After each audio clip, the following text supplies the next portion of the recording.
What's going on, everybody? This is the Undefeated by Choice podcast brought to you by Still Fist. This we had weekend fight this weekend. Joe Benavidez, Davison Figueroa, UFC fight night, free on ESPN Plus. Before I get into that, of course, got to talk about Still Fist. Got kickboxing, our very first kickboxing event that we're putting on. That is this weekend. Let me look at the date real quick. March 6th at the Union Event Center. Doors open at 6. Fights start at 7. Make sure you make it out to that. You can get your tickets at stillfistfight.com, or you'll be able to buy tickets at the door. It's funny.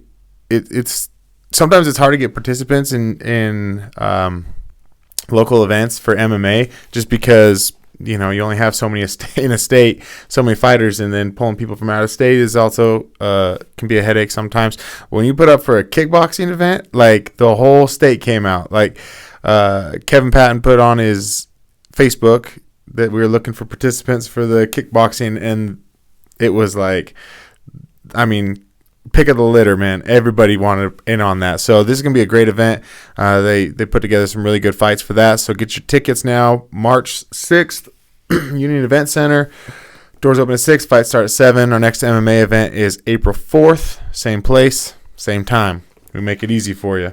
So yeah, going back to that card. The card on a whole, I'll give it a B. There was lots of good finishes. There were some good fights.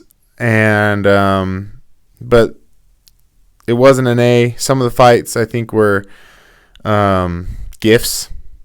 They were tailor made for one person to win, and if the person who was supposed to lose won, then it was a happy accident. But I feel like the fights themselves ended up being entertaining to watch, but not really the best matchups or stylistically the best matchups. And I'm going to go over them. But first of all, it was Benavidez Figueroa. And that's tough, man. That's a tough one. Congratulations to Davison. He missed weight, so he didn't get the belt. and so we're left without the belt at the 125 weight division still, after Henry Cejudo had vacated it. And so that was the division that they thought they were going to kill off. They were going to get rid of. They said no one was interested in it. And then we have this happen, and now we're still left without a champion. Henry Cejudo bounced on the division after he said, he was there to resurrect it and save it, and then he just leaves. So, those poor guys, man, they deserve a champ. They deserve a division. I don't get how people say it's not fun to watch. I don't really believe that narrative that much because for us watching, we can't tell how much people weigh. Like, that's the crazy, unless they're heavyweights. Like, you could have a 205er, a 185er, a 170, and they all look the same to me.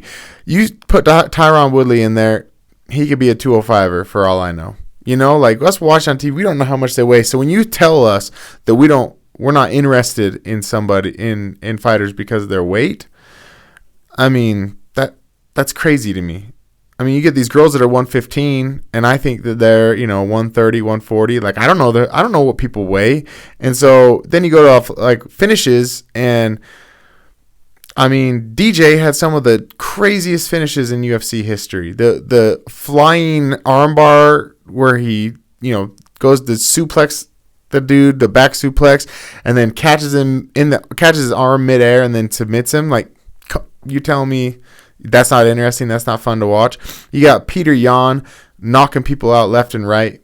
So I just don't don't tell me that this division isn't worth saving and this division isn't an exciting division. If you're telling me that, it's because you don't believe it, and you're not selling it properly. They're good fights, man. They're good fights, and this was a good fight.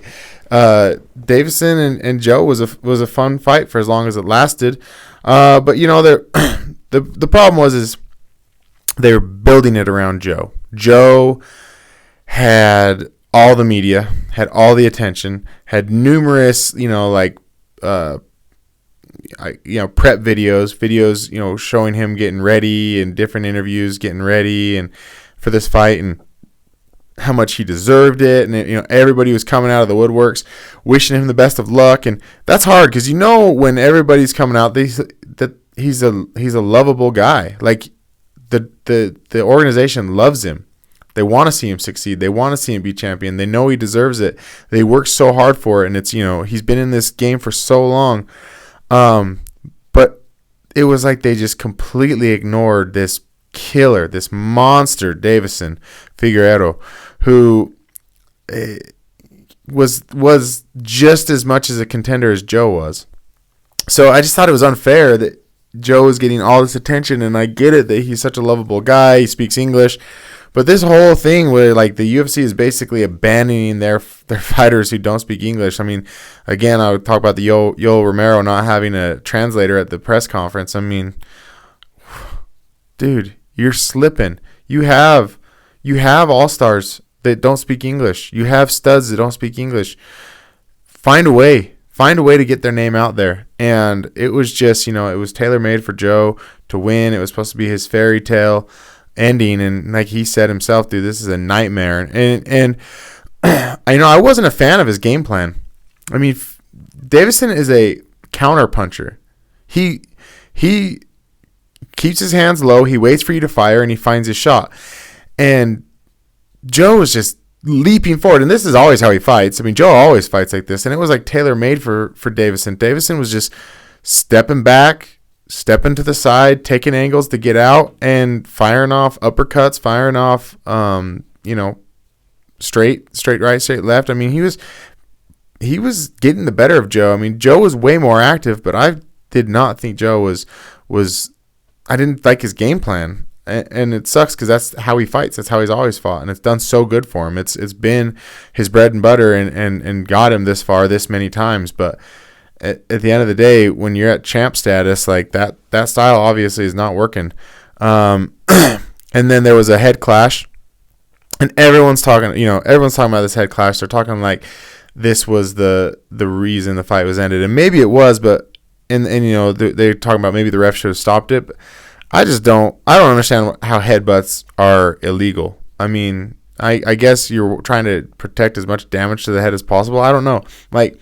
If you can knee someone in the face, if you can elbow someone in the face, your head is to me, that's the same. It's just a hard bone that you're smashing against somebody like you would your knee or your elbow. Like, I don't understand this whole like headbutting, like it was a cheap maneuver or something. Like, and the announcers actually were talking about this. They're like, if they clash heads, it's on Joe because Joe's the one that's leaping forward with his head first. And so it just so happened he got caught with the head, and he stepped back, wiped the blood away. As soon as he wiped the blood away, Figueiredo dropped a straight right and just night. It was over.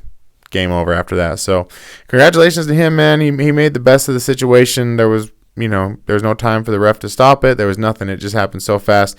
And, now we see what happens from there, but I don't believe that the division's dead just yet. I think that there's enough interest in Aljamain Sterling and Peter Yan to keep the division alive for at least one or two more fights. I don't think that, I don't think this is the end of it. And I think if Davison is going to fight one of them, probably more likely Peter Yan. I think that he's kind of the front runner now for the next in line. So that fight is fun. Davison's got to make weight, and they may be able to save the division if they put on an exciting fight. So it's up to them now. Then we get to the, what I was saying about the cherry picking fights. The Megan Anderson, Felicia Spencer duo that they had, kind of the playoff for who was the next in line to fight Amanda Nunes. I mean, it was tailor-made for them to win. They were given, these women are tough, don't get me wrong, but I believe Megan's opponent hadn't fought in like a year or 2 years, and she's coming right in to fight Megan Anderson, who's a killer in the division. And Felicia Spencer's opponent had just lost to Megan Anderson via first-round submission, and Felicia beat Megan first-round submission. So obviously this girl's ground game suspect, and it totally was. When she got flat on her back, it was the weirdest. It was like she wasn't even trying to get out from underneath her, and it was almost like she gave up and didn't want to tap to strikes, and so she just laid there and let Felicia hit her a few times. She just laid there flat on her back with her head flat up against the mat, and Felicia was dropping on her, and for a moment it looked like there was zero defense or anything, and the ref didn't step in and stop it. And she was taking a lot of shots from the bottom. Finally, the ref jumped in and stopped it, and she won TKO. And, you know, it was like, that was it. That was the playoff, is this two girls that you obviously wanted to win, so you put them in fights that they would win.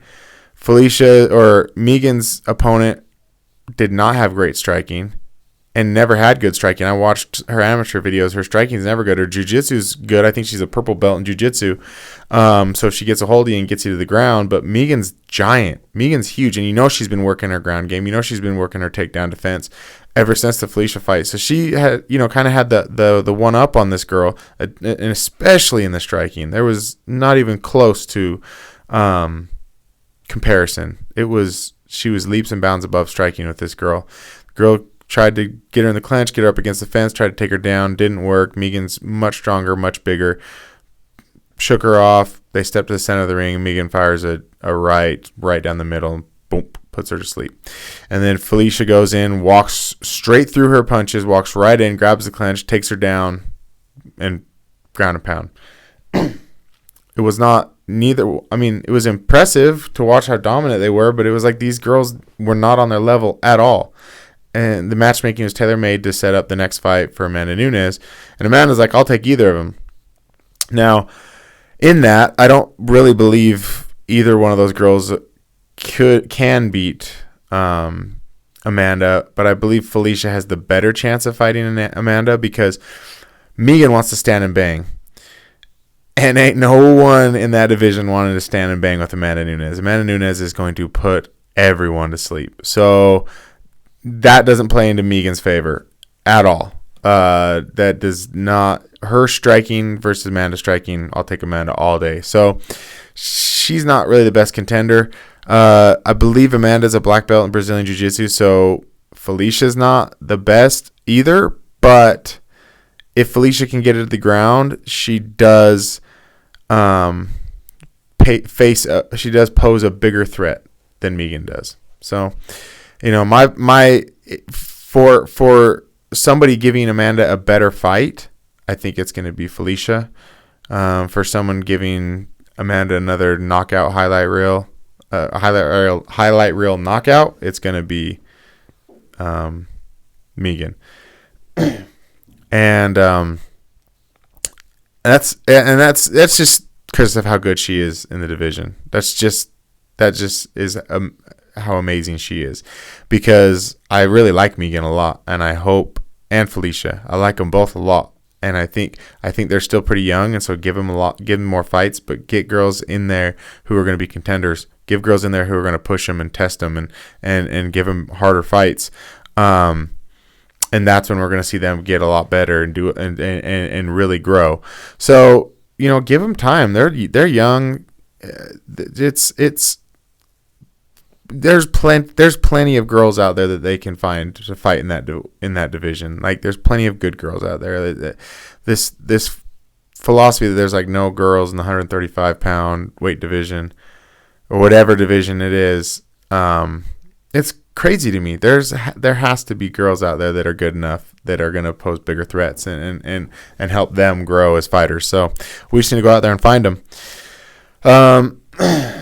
Man, we got to talk about the terrible stoppage. The worst. It's gone down pretty much the worst stoppage in UFC history. And the whole fight from the beginning was a complete mess. I mean, the commission dropped the ball, the ref dropped the ball, everyone drops the ball. It's the Ion Kutalaba fight.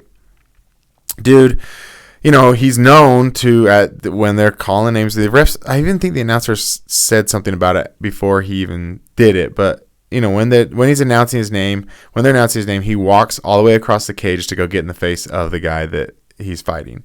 And the commission always stops him, and And that's what happens. And they put him back in his spot, and that's it. And they've kind of accepted that this is what it is, and so this is what he's always done.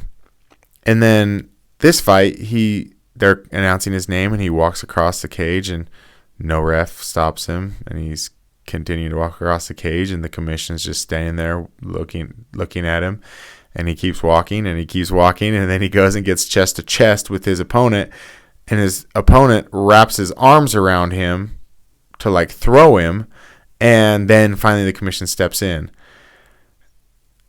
That is ridiculous. That's what the commission is there for. They're not there to be fans. They're not there to watch the fights. They're not there to cheer on their favorite fighter.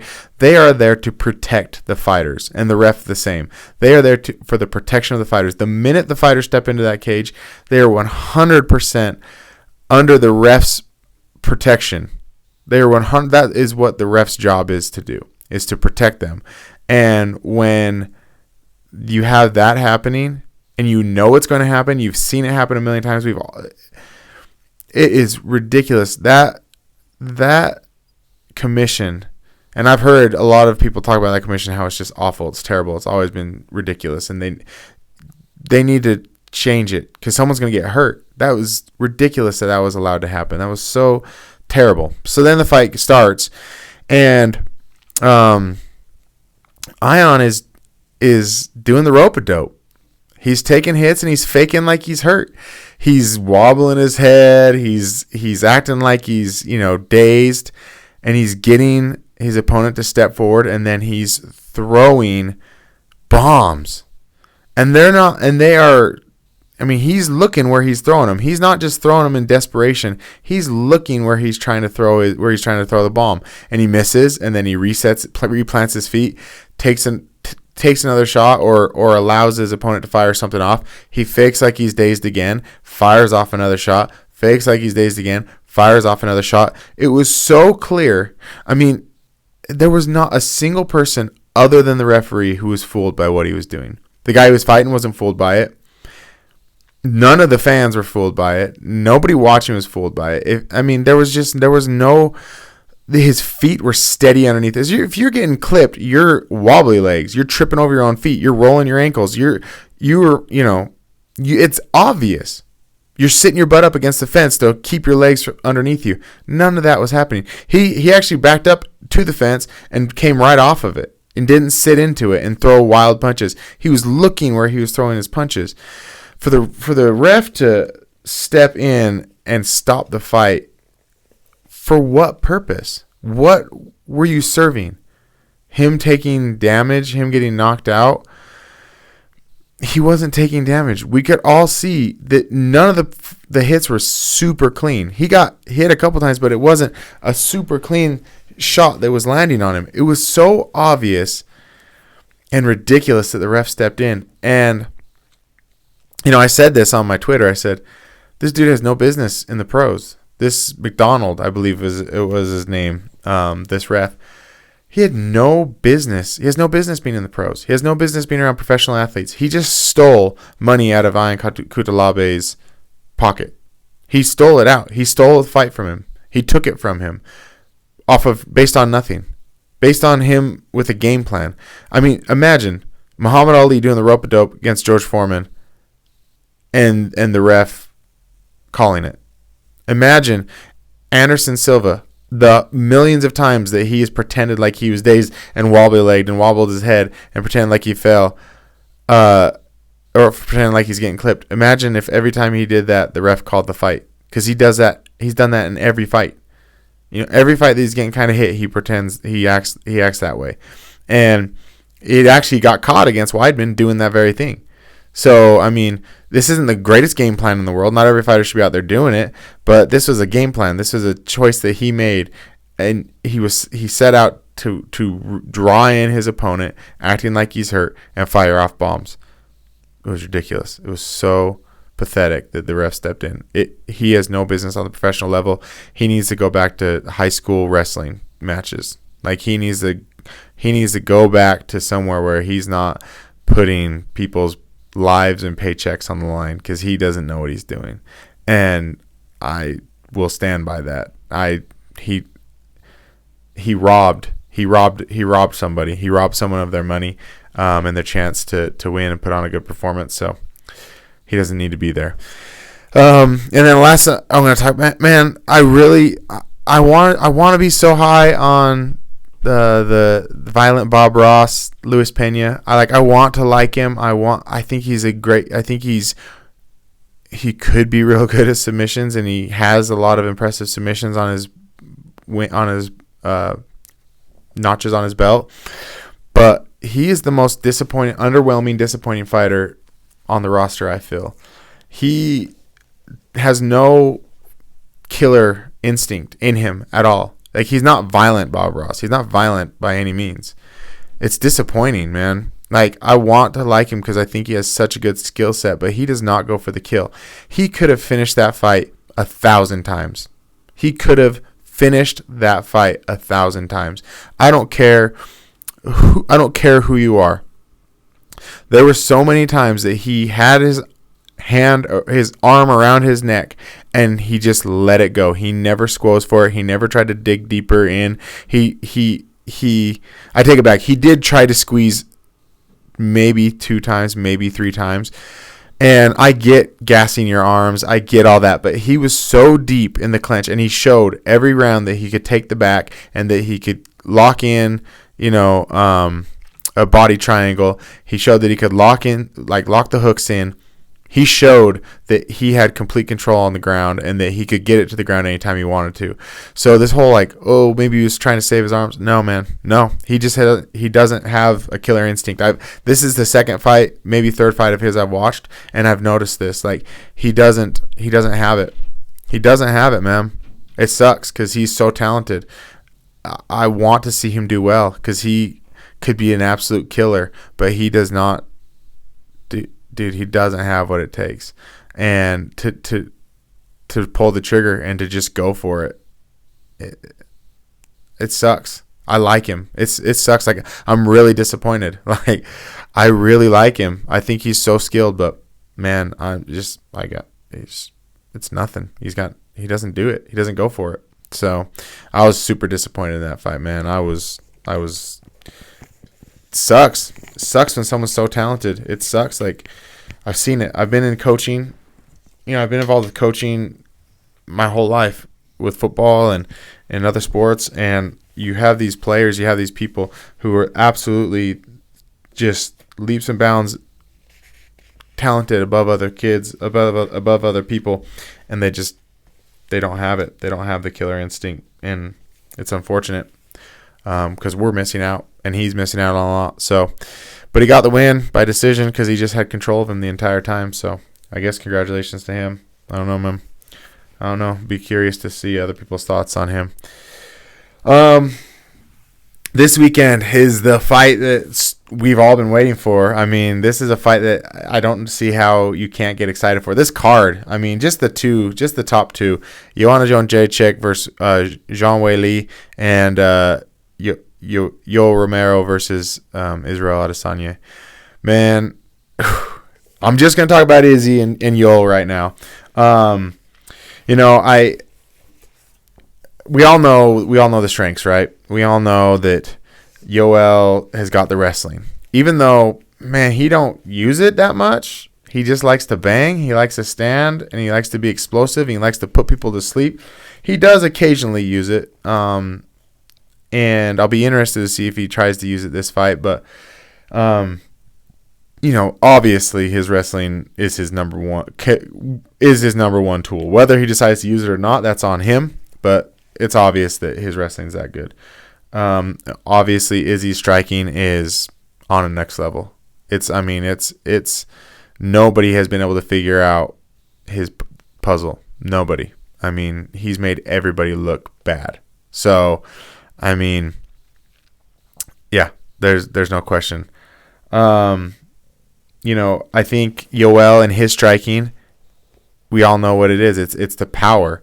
He just flies forward. A lot of fighters rush. He flies forward and throws heavy shots, and he has heavy shots all throughout the fight, throughout the entire fight. He has that power from the opening bell to the end, to the last bell. 5 rounds, not a problem. He's going to have power that can put you to sleep. I don't want to say Izzy has the speed on him, which he does, but that's not what I find most impressive about his striking. I find the precision most impressive. The way he picks his shots. Like, yes, he will have speed, but Yoel is fast too.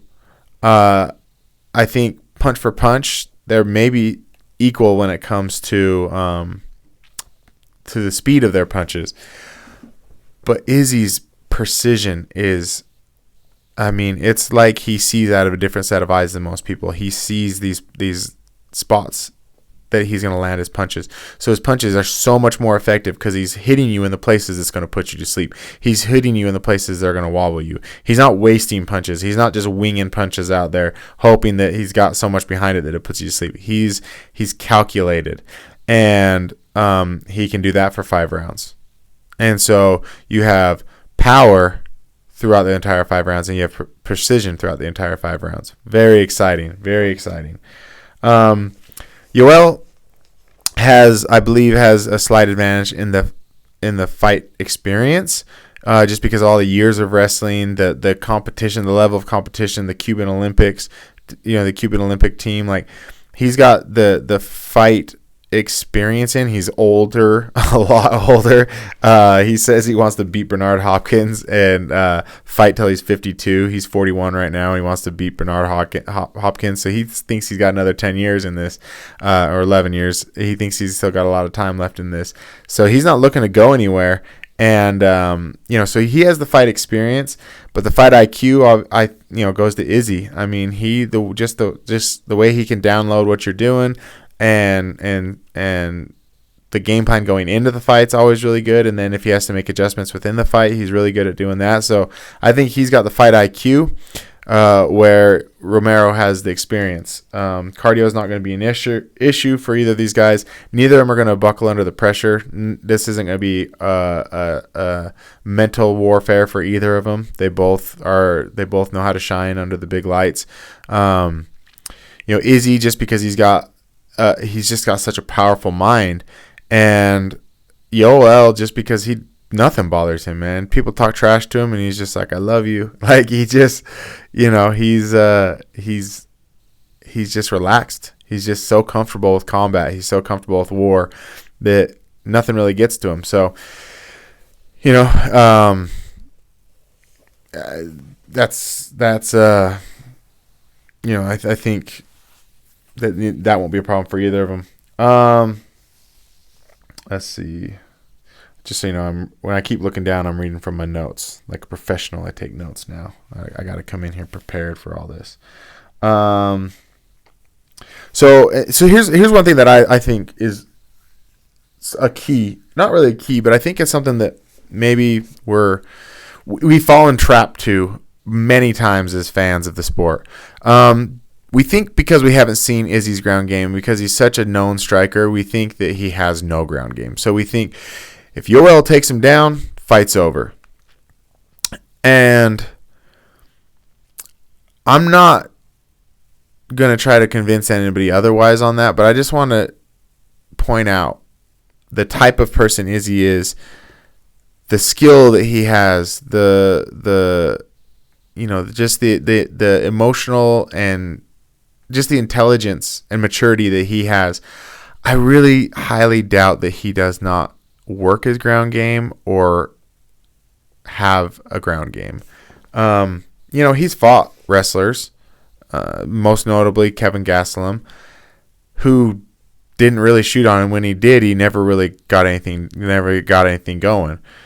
So his evasion of takedowns is very good. Now, if someone can take him down, and if someone can hold him to the ground, and if someone can beat him on the ground, it is Yoel Romero. He is the guy who can do that.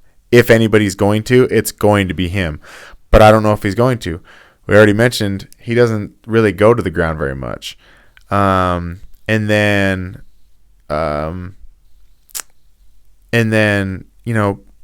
tall guys are hard to keep down. They frame with their legs, and it's like you got 2 legs in between you. They frame with their elbows. It's like they got 2 arms in between you. Like, he's long and lanky, which makes him powerful. Like, if you've grappled with a taller person, you know that they have a weird kind of strength, even no matter how skinny they are. So you know he's going to be strong on the ground. Now, is he going to be stronger than Yoel? Probably not, but you don't know. And he's just not really there for the takedowns. I did notice, though, something in his fight against Whitaker. I was watching some of the replays on that, and I noticed his evasion a lot of times from punches. When Whitaker was jumping forward to throw punches, he would lean back with his head first, and then his body would follow. And because he's so used to being the taller fighter, he knows that all he has to do is kind of lean his head away, put his arm out, and he's really out of your reach completely because he's just so tall. But to go against a wrestler, that can be a problem, because if Yoel fakes like he's lunging in for a shot or for a strike, and then decides to shoot, if you're leaning with your head first, then your hip is exposed. Your hip is there. If you're leaning back, your hip is exposed and your front leg is exposed. And a lot of times, Izzy does get flat-footed. He's not always up on his toes. He gets flat-footed and kind of stays heavy on his feet sometimes. So if Yoel can time it and act like he's lunging for a strike, Izzy's going to put his hand back, throw a counter strike, but he's going to lean his head back, expose his hip, and Yoel can take that leg, can take that hip. So, that's something that I saw, that if he wanted to use that technique, it would be there for him. If Izzy uses that same style, if he uses the head, tilting his head back, trying to back away from the punch that way, that's going to be there for him. And the more comfortable he gets, the more he does it. At first with Whitaker, he was moving back. His feet, first of the round, his whole body was getting back. But as he was getting more comfortable with the striking and with the timing, he would just lean back with his body so then he could stay there and fire off more shots. So if Yoel comes out, guess kind of similar style, which is what he's known for, is exploding at you. He may have to eat a bunch of shots, but once Izzy gets comfortable, he just tilts his head back, leaves his hip exposed, and you could get the takedown. So I'd be interested to see if Yoel uses that, and also it opens up body. Like people don't attack the body. If he's leaning his head back, fire off a hook to the body, man. Start digging into his gas tank. We don't use that enough. We don't fire off to the body enough, man. There's so much. I mean, Stipe showed us the blueprint. Work the body, take the body out, and the head will go. Well, the head will follow. So I think that would be a good game plan. If Yoel decides he wants to take it to ground, he might just say, "No, let's just stand and bang." But yeah, I think